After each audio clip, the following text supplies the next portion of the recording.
కీర్తన గ్రంథము 67వ అధ్యాయము 1వ వచనాన్ని ఒకసారి మనం చదువుకుందాం. భూమి మీద నీ మార్గము తెలియబడినట్లును అన్యజనులందరిలో నీ రక్షణ తెలియబడినట్లును దేవుడు మమ్మల్ని కరుణించి మమ్మల్ని ఆశీర్వదించును గాక.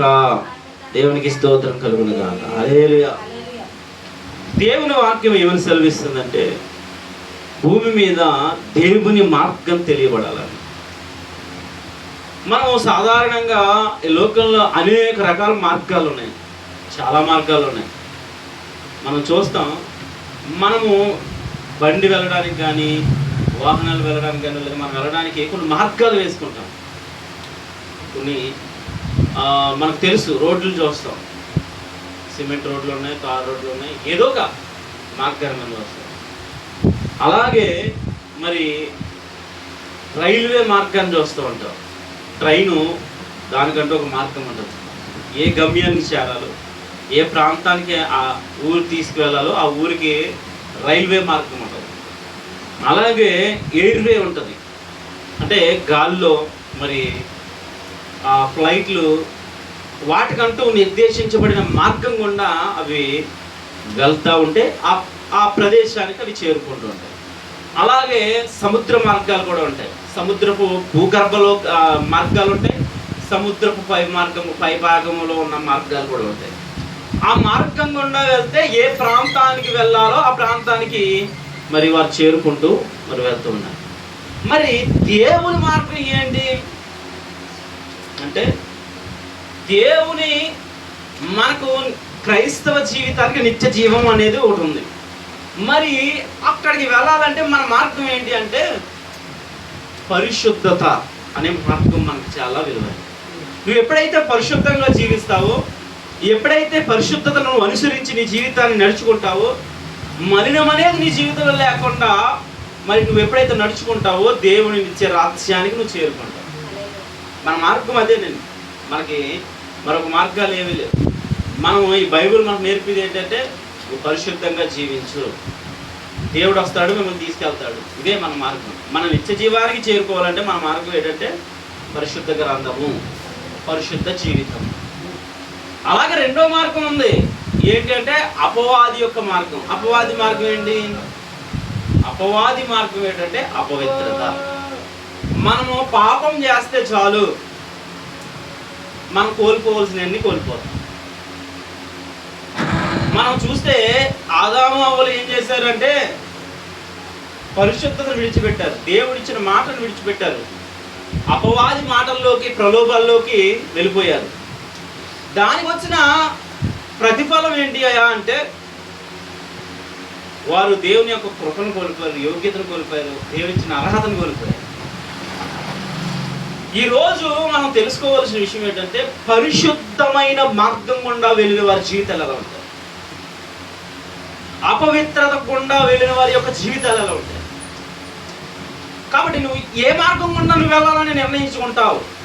ఒకవేళ మనలో దేవాది దేవుని యొక్క మార్గం గుండా వెళ్తున్నామా, లేదా అపవాది మార్గం గుండా వెళ్తున్నామా, మనం పరిశీలన చేసుకోవాల్సిన వారమే ఉన్నాం.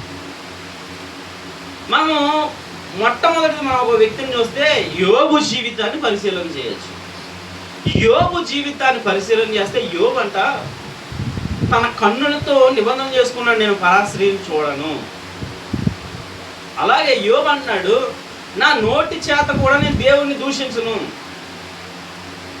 నా దేవుణ్ణి నేను ఏ మాట అనడానికి నేను అర్హుడు కాదు.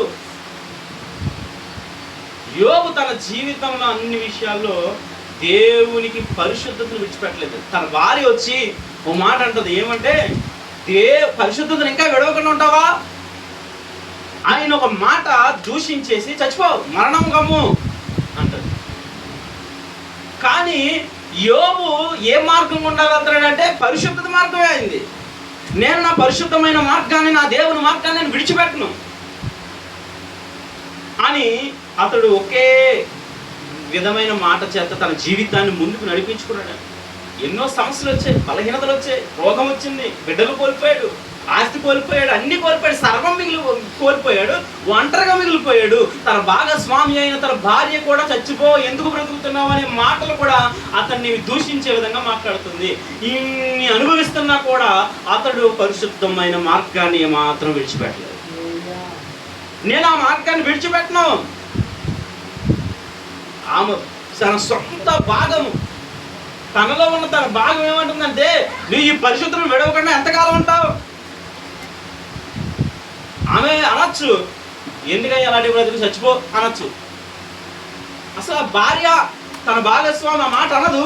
కానీ ఒకవేళ అన్నయ్య ఆ మాట అనొచ్చు కానీ మొదటి ప్రారంభం ఏమంటుందంటే, ఇంకా నువ్వు పరిశుద్ధతను విడవకుందువా అంటుంది. అంటే అది ఏ మార్గాన్ని అనుసరిస్తున్నాడు? పరిశుద్ధత అనే మార్గం గుండా ఆయన ప్రయాణం చేస్తూ ఉన్నాడు. మనం యోబు గారిని బట్టి మనం నేర్చుకోవాల్సింది ఏంటంటే, ఎలాంటి స్థితిలోకి వెళ్తున్నా, ఎలాంటి పరిస్థితులు అనుభవిస్తున్నా, ఎలాంటి వేదన అనుభవిస్తున్నా, ఎలాంటి కన్నీటి పరిస్థితుల్లోకి, కన్నీటి లోయలోకి వెళ్ళిపోయినా ఈ రోజు నువ్వు నేర్చుకోవాల్సిన విషయం ఏంటంటే, నా పరిశుద్ధమైన జీవిత మార్గాన్ని నేను విడిచిపెట్టను. సమస్యలు వస్తాయి, పోతాయి, కన్నీరు వస్తుంది, రేపు నాట్యంగా మార్చబడుతుంది.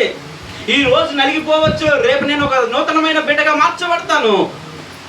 కానీ నేను పరిశుద్ధతను మాత్రం విడిచిపెట్టను, పరిశుద్ధ మార్గాన్ని నేను మాత్రం విడిచిపెట్టను అని ఒక నిశ్చయతలోకి వెళ్ళాలి. యోసేపును మనం పరిశీలన చేస్తే, యోసేపుకి అధికారం ఇచ్చాడు పోతీఫరు. తన జీవితంలో అన్ని ఏదైనా చేయొచ్చు. కానీ ఆయన అంటున్నాడు, అమ్మా నేను ఇలాంటి పాపాన్ని ఒడిగట్టున్నాను, నాకు ఇలాంటి పాపము జోలికి నేను వెళ్ళను. నేను ఒక మార్గం గుండా వెళ్తున్నాను, నేను ఒక మార్గాన్ని ఎంచుకున్నాను. నా మార్గం ఏంటంటే పరిశుద్ధమైన మార్గం. నేను పరిశుద్ధతను విడిచిపెట్టను. నా మార్గంలో ఏం చెప్పింది తెలుసా? పరాయి స్త్రీని మోహించద్దు అని చెప్తాను. కాబట్టి నీ మీద నాకు అధికారం లేదు. నాకు ఈ అధికారి నాకు ఇల్లంతటి మీద అధికారం ఇచ్చాడు, అన్ని వాటి మీద అధికారం ఇచ్చాడు, నీ మీద అధికారం ఏమి లేదు. నేను నీకు అధికారిని కాదు, నేను పాపానికి దాసుని కాదు. పరిశుద్ధత మార్గాన్ని నేను అనుసరించే వ్యక్తిని. మలినాన్ని నేను అంటించుకోను, మురికి మార్గంలోకి నేను వెళ్ళను. నాది ఒక పరిశుద్ధమైన మార్గము, ఆ మార్గం గుండా మాత్రమే నేను వెళ్తాను అని చెప్పి యోసేపు పారిపోయాడంటే, పాపం చేసే అవకాశం వచ్చినప్పుడు ఆ పాపము నుంచి దూరంగా పారిపోయే వ్యక్తిగా అతను నిలబడ్డాడు. ఎందుకు అంటే, నా మార్గం ఏంటంటే పరిశుద్ధమైన మార్గం. నేను పరిశుద్ధతను విడిచిపెట్టాను. ఈరోజు మనం ఆలోచించాలి, మనకు రెండు మార్గాలు ఉంటాయి.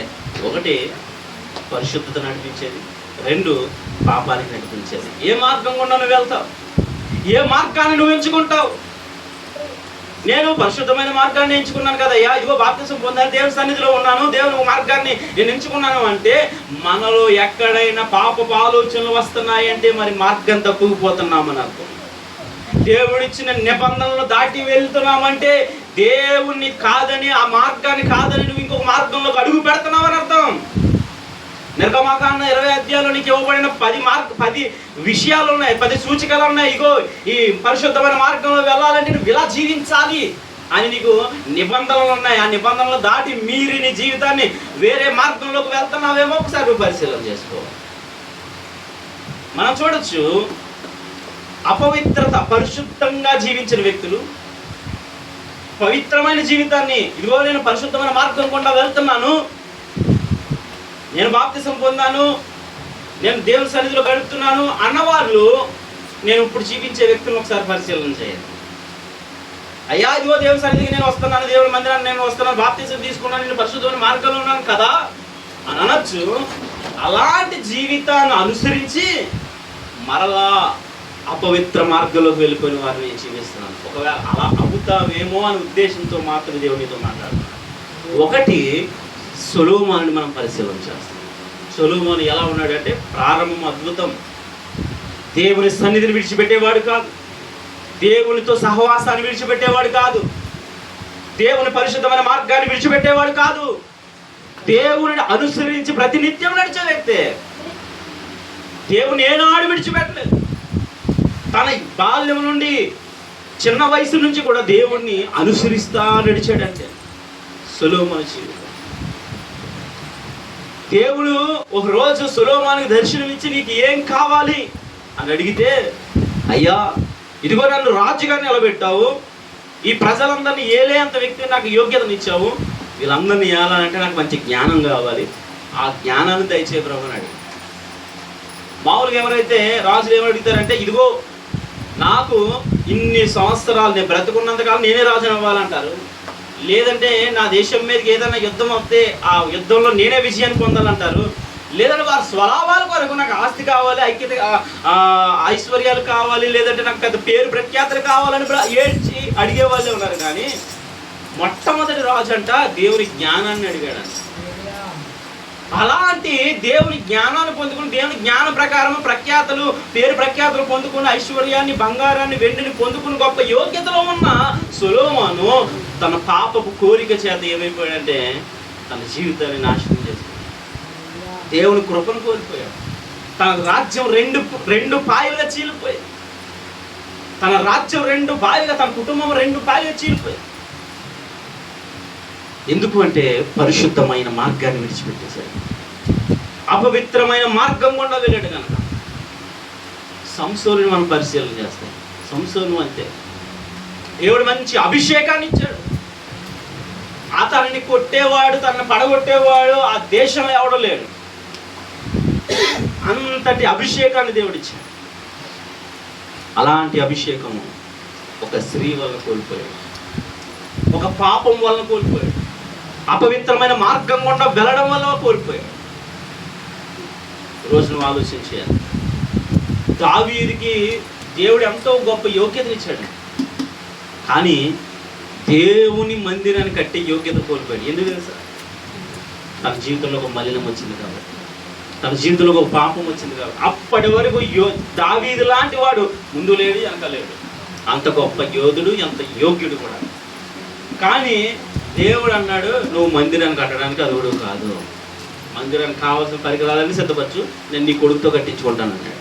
ఎందుకు అంటే చిన్న పాపం తన జీవితాన్ని నాశనం చేస్తాను. ఈరోజు పరిశుద్ధమైన మార్గం గుండా వెళ్ళిన వారి జీవితాలు నీ ముందు పెట్టారు. పరిశుద్ధతలో నుంచి అపవిత్రతలోనికి వచ్చిన వారి యొక్క జీవితాన్ని ముందు పెట్టాను.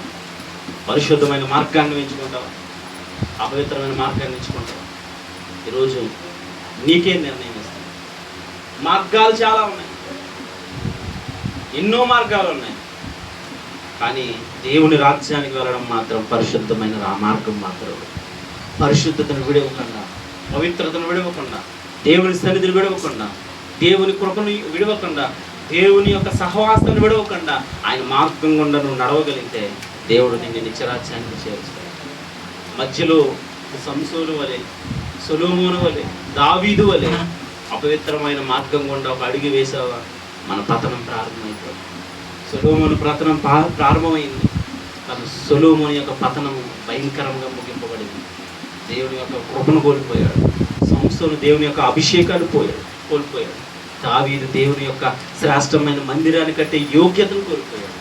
అలా కోల్పోయే వారిగా మనం ఉండకూడదని దేవుని హెచ్చరిస్తూ ఉన్నాడు. పరిశుద్ధమైన మార్గాన్ని కలిసి మనమందరము ఆ మార్గం గుండా నడుద్దాము, దేవుడి యొక్క కృపను పొందుకుందాం. అటువంటి కృప చేత మనము నింపబడదాం. దేవుడి మాటలు మన వెనుకలో దీవించి ఆశీర్వదించును గాక. ఆమేన్.